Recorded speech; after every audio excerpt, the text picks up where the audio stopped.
number 25 over 2025 ratifying agreement between the government of the Sultanate of Oman and the government of the United Republic attached annex.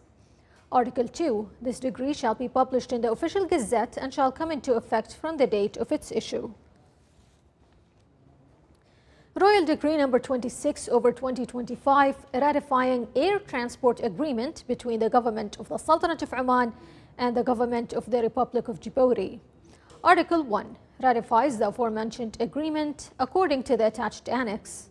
Article 2. This decree shall be published in the official gazette and shall come into effect from the date of its issue. Ahad Foundation provided financial support to the humanitarian initiative Fakurba in its 12th edition this year, which is sponsored by the Omani Lawyers Association to contribute to the release of a group of insolvent people from all governorates of the Sultanate of Oman. This support came as a continuation of the efforts made to release insolvent people due to the claims arising against them from civil, commercial, legal, or labor cases, and to enhance the values of solidarity and cooperation among members of society, and to activate partnership and social responsibility between institutions. It is noteworthy that the Fakurba initiative has contributed during its humanitarian journey since the year 2012 to the release of more than 7,110 cases. His Excellency Sayyid Badr bin Hamad Al Busaidi, Foreign Minister, and His Excellency Marco Rubio, U.S. Secretary of State, discussed in a phone call today the depth of historical ties, friendship, and cooperation between the two countries and the common aspiration to develop them in various political, economic, and cultural fields. The two ministers stressed on the importance of continuing the existing strategic dialogue and following up on partnership, trade, and knowledge exchange programs to bring more benefits and interests to the two nations. During the phone call, the two sides exchanged views on a number of regional and international issues and developments, expressing the common interests of the two countries and their support for peace efforts achieved through constructive dialogue on various issues and challenges. At a total cost estimated at 28 million Omani riyals, the Ministry of Agriculture, Fisheries and Water Resources signed an agreement to establish a multi-purpose fishing port in the Wilaya of Masira in South Al-Sharqiyya Governorate. The agreement includes the construction of breakwaters with a length of 4,172 meters, with an increase in the depth of the port basin by 5 meters, a sandy beach with a length of 1,100 meters, and 13 floating berths. The ministry also signed a usufruct contract to establish a shrimp farming project in the Wilaya of Shanas in North Al Batana Governorate on an area of 15 hectares with an investment volume estimated at 23,500,000 million Omani riyals. The two agreements were signed by His Excellency Dr. Saud bin Hamoud Al Habsi, Minister of Agriculture, Fisheries and Water Resources.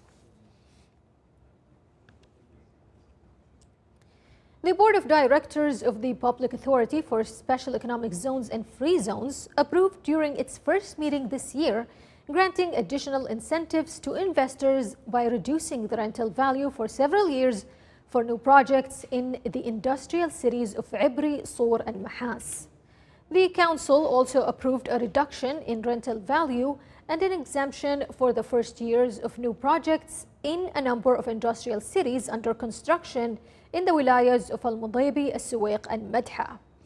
The Council approved some amendments to the real estate development regulation in the Duqm Special Economic Zone to be more attractive to real estate developers and owners of residential and commercial units. The Council also reviewed the plan to organize the industrial city in Wadi Al-Kabir with the aim of improving the infrastructure and updating the regulation and provisions of investments in the region. The meeting was chaired by His Excellency Sheikh Dr. Ali bin Masoud Al-Sinairi, Chairman of the Public Authority for Special Economic Zones and Free Zones.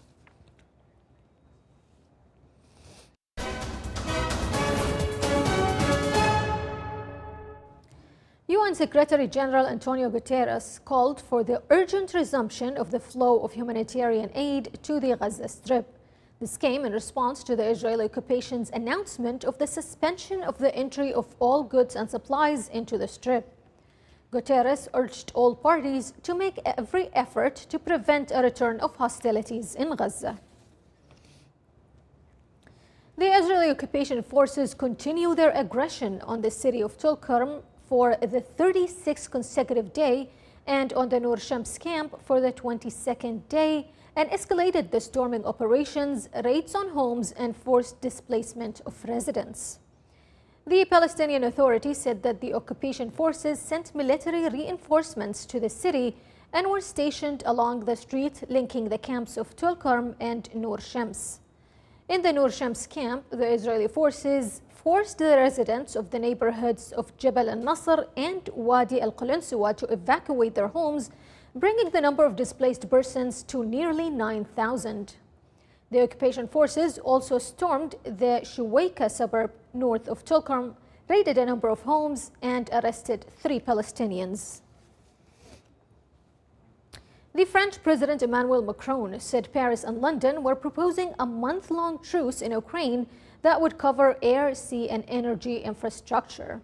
Macron also suggested that European countries raise their defense spending to around 3.5% of gross domestic product in the face of shifting U.S. policies under President Donald Trump. He added that any European peacekeeping forces in Ukraine would be deployed in later stages and not in the coming weeks. Ukrainian President Volodymyr Zelensky confirmed that his country will not cede any territory to Russia as part of any peace agreement with Moscow. He reiterated his country's readiness to sign a mineral agreement with the United States. Meanwhile, the Ukrainian military said it shot down 46 of 83 drones launched by Russia overnight, adding that another 31 drones were lost and did not reach their targets, likely due to electronic warfare countermeasures. More than 170 fires in the states of North and South Carolina in the United States caused mass evacuation of residents of the affected areas and the declaration of a state of emergency. The fires caused severe damage to infrastructure and housing and disrupted basic services. Firefighting and rescue teams continue their operations after the fires destroyed 1,600 acres.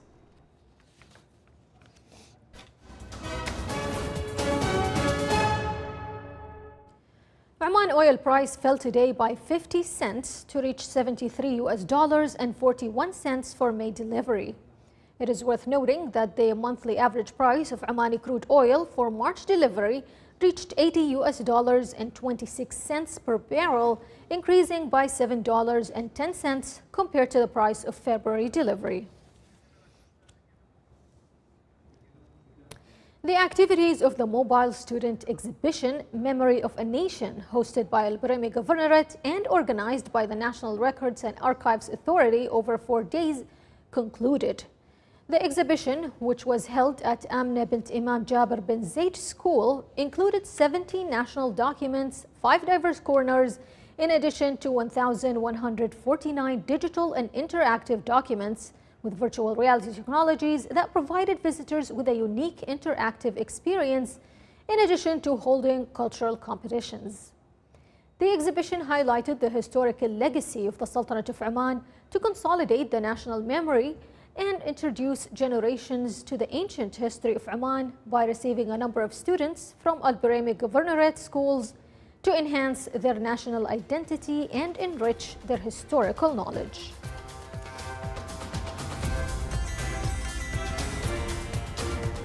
This is the Sultanate of Oman television. Before we end tonight's bulletin, here's a recap of our main headlines.